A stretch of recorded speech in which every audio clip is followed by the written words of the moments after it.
Salam, Bapak Ibu yang terkasih di dalam Tuhan kita Yesus Kristus. Mari kita merenungkan kebenaran firman Tuhan yang terdapat dalam Yunus pasal yang ke-1, mulai dari ayat 1 sampai dengan ayat yang ke-16, ayat 17. Tetapi kita akan baca dari ayat yang ke-14 sampai 17. Lalu berserulah mereka kepada Tuhan, katanya, "Ya Tuhan, janganlah kiranya Engkau biarkan kami binasa, karena nyawa orang ini janganlah Engkau tanggungkan kepada kami, darah orang yang tidak bersalah, sebab Engkau Tuhan telah berbuat seperti yang Kau kehendaki." Kemudian mereka mengangkat Yunus lalu mencampakkan ke dalam laut, dan laut berhenti mengamuk. Orang itu menjadi sangat takut kepada Tuhan, lalu mempersembahkan korban kesembelihan bagi Tuhan serta mengikirarkan nazar. Maka atas peraturan penentuan Tuhan, datanglah seekor ikan besar yang menelan Yunus, dan Yunus tinggal di dalam perut ikan itu 3 hari 3 malam. Bapak Ibu Saudara yang terkasih di dalam Tuhan kita Yesus Kristus, bacaan kebenaran firman Tuhan ini kita memberi tema adalah ketidaktaatan harus dibayar dengan mahal. Ketidaktaatan harus dibayar dengan mahal. Oleh karena itu Bapak Ibu, dari pembacaan tadi kita melihat bahwa ketidaktaatan harus dibayar dengan mahal. Setiap orang Kristen tahu kisah Nabi Yunus, bahwa anak-anak sekolah minggu dapat mengingatkannya dengan baik. Kita tahu akibat pembangkangannya, Yunus harus dibuang ke lautan bebas menjadi manca ikan paus. Itulah harga diri ketidaktaatan. Di bagian selanjutnya kita akan menyimak ada 3 kebenaran firman Tuhan yang mengajarkan kepada kita.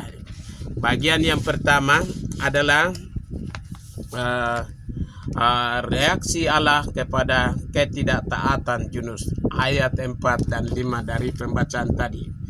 Dari ayat yang ke-5 dan 4 dan 5 berkata begini, "Tetapi Tuhan menurunkan angin ribut, lalu laut terjadilah badai besar, sehingga kapal itu hampir terpukul hancur. Awak kapal menjadi takut, masing-masing berteriak-teriak kepada Allahnya, dan mereka membuang ke dalam laut segala muatan kapal itu untuk meringankannya. Tetapi Yunus telah turun ke dalam ruang kapal yang paling bawah dan berbaring di situ, lalu tertidur dengan nyenyak." Bapak Ibu, bahwa kebenaran firman Tuhan mengajak bahwa angin ribut yang besar terjadi.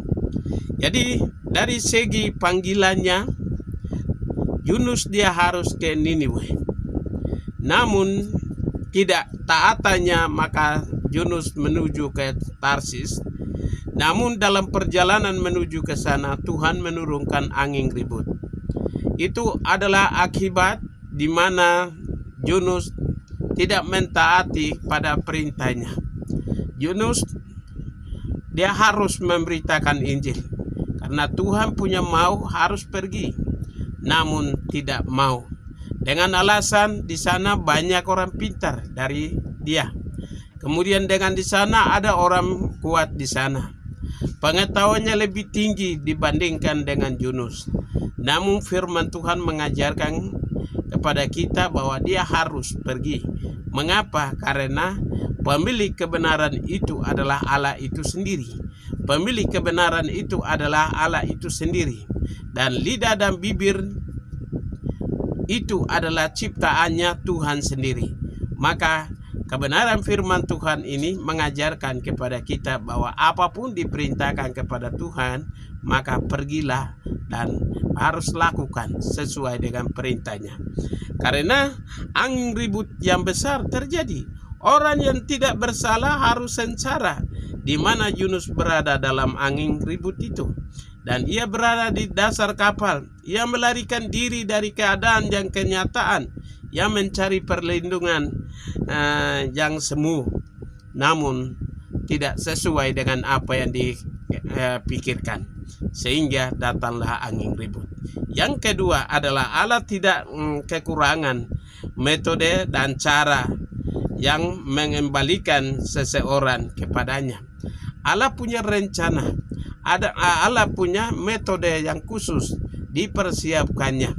Jadi ia memakai angin ribut itu supaya apa yang dia maksudkan itu harus terlaksana.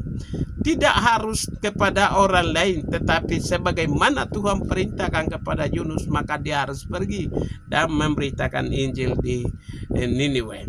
Karena firman Tuhan memakai dia, dan firman Tuhan harus pakai dia, dan harus menurunkan angin ribut supaya Yunus harus kembali dan ke jalannya Tuhan. Kemudian Tuhan menyuruh ikan besar menyelamnya dan memuntahkan ke laut, di darat, supaya Yunus harus pergi dan mentaati perintahnya. Yang ketiga adalah di mana Yunus berada pada saat angin ribut. Ia berada dari bawah kapal itu. Namun Tuhan memakai orang kafir yang tidak kenal namanya. Melaluinya mereka sadar bahwa Tuhanlah pencipta alam. Tuhanlah yang mampu melakukan segala sesuatu yang tidak bisa menjadi bisa. Itu adalah bagian Tuhan. Maka Yunus untuk menyuruh Yunus berdoa, dan untuk membuatnya Yunus mengambil kesimpulan bahwa ia berdoa, dan dia merasa bersalah di hadapan Tuhan karena tidak melakukan perintahnya. Bahkan mereka mengasihi Yunus. Pada ayat yang ke-14 dari kebenaran firman Tuhan mengatakan begini. Dari ayat 4, lalu berserulah kepada Tuhan, katanya, ya Tuhan, janganlah kiranya Engkau biarkan kami binasa karena nyawa orang ini, dan janganlah Engkau tanggungkan kepada kami darah orang yang tidak bersalah ini, sebab Engkau Tuhan yang berbuat seperti yang Kau kehendaki. Jadi orang yang tadinya tidak tahu berdoa, melalui kejadian ini mereka sadar dan mereka bertobat dan mereka berdoa kepada Tuhan.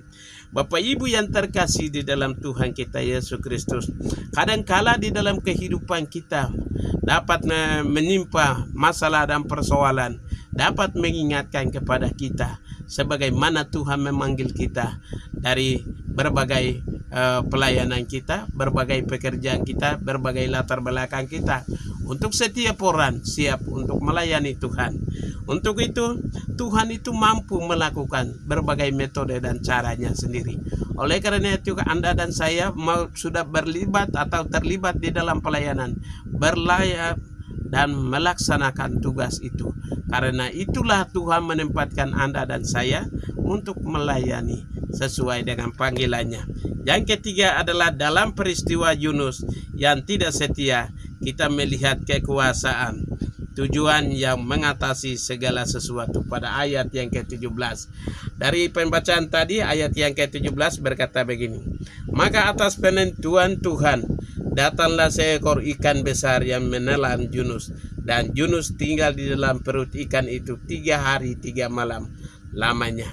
Disinilah tolak ukur ketaatan kita, karena di mana Tuhan memanggil kita, kapanpun dimanapun, Tuhan tidak akan membiarkan kita senantiasa ada di dalamnya, walaupun mencari alasan, berbagai alasan yang kita gunakan dalam dunia ini. Tetapi ketika Tuhan memanggil saya dan saudara, pastilah Tuhan akan melakukan sesuai dengan rencananya. Karena kehebatan Tuhan itu sangat besar kuasanya. Karena apa yang Tuhan perintahkan, lakukanlah itu. Dan ketika Tuhan memanggilnya, Tuhan tidak akan melepaskan Anda. Bagaimana cara dan berbagai cara jalan keluar untuk meninggalkannya, namun tangan Tuhan yang kuat tetap menaungi Anda dan saya. Tangan Tuhan yang kuat tetap melindungi saya dan saudara. Semoga kebenaran firman Tuhan ini dengan ketidaktaatan harus dibayar. Maka dengan demikian firman Tuhan ini mengingat kepada kita, menyadarkan kepada kita supaya kita lebih serius untuk melayani Tuhan. Kiranya Tuhan Yesus memberkati. Shalom.